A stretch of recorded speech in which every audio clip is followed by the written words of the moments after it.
நம்ம Ashwin sweets and snacks export பண்றதுக்கு 7373041434 மற்றும் www.ashwinsweets.com கான்டாக்ட் பண்ணுங்க.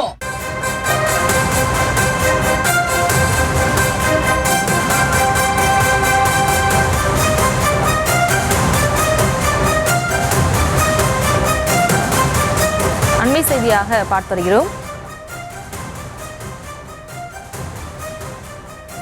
அரசு கல்லூரி வளாகத்தில் இளம்பெண்ணை பாலியல் வன்கொடுமை செய்யப்பட்ட நிலையில் அது தொடர்பாக போலீஸ் விளக்கம் அளித்திருக்கிறது. அந்த அண்மை செய்தியை பார்த்து வருகிறோம். விவரங்களோடு இணைகிறார் நமது செய்தியாளர் சுதர்ஷன். சுதர்ஷன் வணக்கம். காவல்துறை சார்பில் என்ன விளக்கம் அளிக்கப்பட்டுள்ளது, முழு விவரம்? வணக்கம்.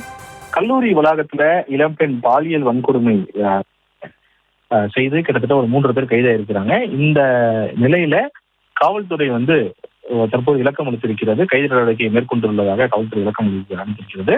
கடந்த 28ஆம் தேதி அன்று சமூக நலத்துடைய ஒன்ஸ்பாட் மைய நிர்வாகி அளித்த புகார்ல அரியலூர் மாவட்டத்துக்கு 20 வயது பெண்ணை அரசு கலை கல்லூரியில நந்தன வளாகத்துல கேண்டீன் நடத்தி வந்த முத்துசெல்வம் மற்றும் அவங்க பணிபுரிந்த வந்த குணசேகர் மற்றும் கார்த்திகன் ஆகியோருடன் சேர்ந்து கல்லூரி கேண்டீன் கல்லூரி வளாகத்தில் உள்ள இடங்கள்ல பாதிக்கப்பட்ட அந்த பெண்ணை அந்த 22 வயது மதிக்கத்தக்க அந்த பெண்ணை பாலியல் வன்கொடுமை செய்ததாக தெரிவித்திருக்கிறார்கள். இந்த புகாரின் அடிப்படையில செய்தாப்பட்ட அனைத்து மகளிர் காவல் நிலையத்துல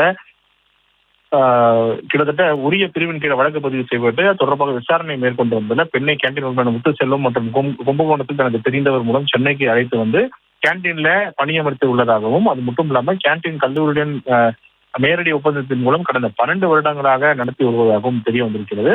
பெண்ணுக்கு தேவையான மருத்துவ சிகிச்சை மற்றும் மனநல ஆலோசனை வழங்கப்பட்டது. அது மட்டும் இல்ல, விசாரணை போது 3 பேரும் பாலியல் வழக்குகளில் ஈடுபட்டது உறுதி செய்யப்பட்ட அடிப்படையில முத்துசெல்வம், குணசேகர் மற்றும் கார்த்திகேயன் இந்த 3 பேரும் கைது செய்யப்பட்டு நீதிமன்ற காவலுக்கு அனுப்பப்பட்டிருக்கிறார்கள். இந்த வழக்கு சம்பந்தமாக காவல்துறை தீவிரமாக புலன் விசாரணை செய்து வருவதாக சென்னை காவல்துறை விளக்கம் அளித்திருக்கிறது.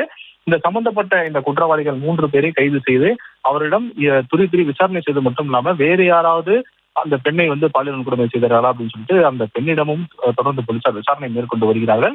தொடர்ச்சியாக இந்த சம்பவம் கலைக்கல்லூரி நந்தன வளாகத்துல இருக்கக்கூடிய கேம்பஸ்ல நடந்திருக்கு.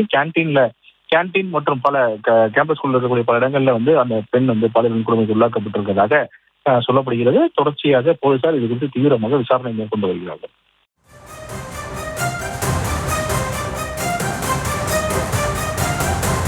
விவரங்களுக்கு நன்றி சுதர்ஷன். நம்ம Ashwin sweets and snacks export பண்றதுக்கு 7373041434 மற்றும் www.ashwinsweets.com கான்டாக்ட் பண்ணுங்க.